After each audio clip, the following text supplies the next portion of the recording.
das perguntas que eu mais tenho respondido aqui em Portugal ao longo dos últimos tempos, e especialmente agora nestas semanas de coronavírus, é como os brasileiros elegeram Jair Bolsonaro? Bem, é uma questão difícil de explicar para quem não conhece a política brasileira mais de perto. Então, para simplificar, eu digo, ele foi eleito democraticamente, o que é fato, foi eleito democraticamente. Mas aí surge uma segunda pergunta, como a democracia permite que se eleja alguém que é um negador da democracia?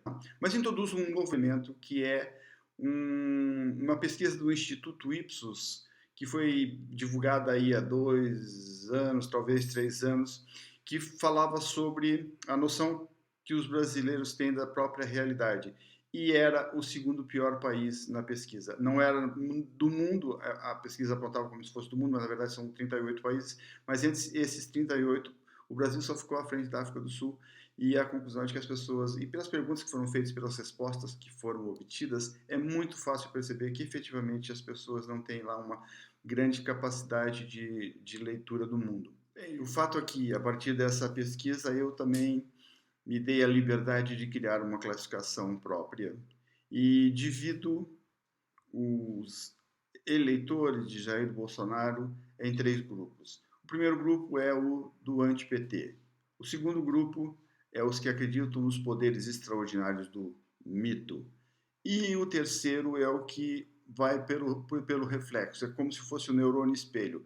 Eles veem em Bolsonaro aquilo que eles são na sua essência. O primeiro grupo é o grupo do antipetismo. São as pessoas que tendiam a votar para um lado, para outro, mas que foram submetidas a um massacre midiático, a uma construção simbólica que fez as pessoas acharem que o PT é símbolo de corrupção, de mau governo, quando na verdade foi com o PT que teve a história brasileira teve alguns dos seus melhores momentos. Mas as pessoas estavam, para se livrar do PT, e nessa lógica de anti-PT, estavam dispostas a votar em Jair Bolsonaro, e todos nós que andamos por aí a comunicar nas redes sociais já sabemos hoje que elas estão, muito boa parte delas está arrependida, está silenciosa, mas sabem que fizeram uma escolha muito ruim e que foi mais ou menos uma tentativa de beber veneno para matar o outro. Na verdade, quando a gente bebe veneno, quem morre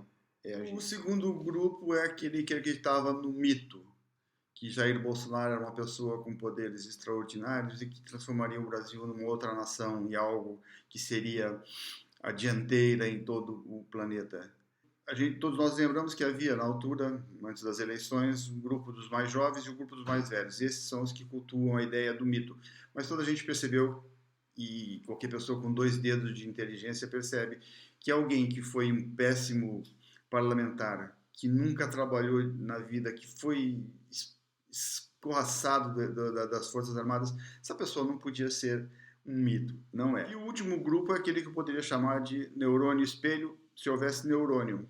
Portanto, fica só o grupo do espelho. Por que espelho? Porque eles veem em Jair Bolsonaro toda a expressão da maldade que eles próprios têm. Eu lembro de ter lido uma reportagem que o título era muito interessante, porque dizia que era brancos, velhos e amargos. E efetivamente é o tipo de pessoas que ainda hoje está nas ruas, é o tipo de pessoa que ainda vai para frente de hospital fazer manifestação contra o coronavírus.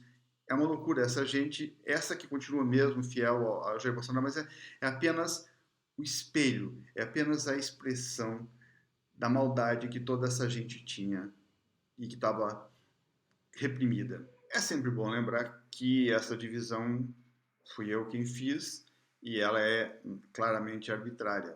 Não tem nenhum rigor científico nisso, foi apenas uma opção para segmentar bem as coisas. Porque eu acho que Jair Bolsonaro hoje em dia só pode contar mesmo com este último segmento.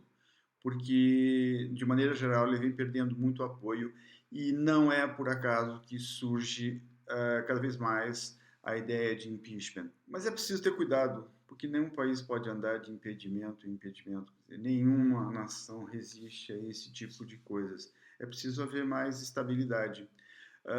Mas, de qualquer forma, acho que as pessoas deviam começar a pensar se o modelo é um modelo que está adequado ao Brasil. Será que a solução é manter o regime presidencialista? Eu lembro do plebiscito em que o presidencialismo deu uma surra violenta no parlamentarismo.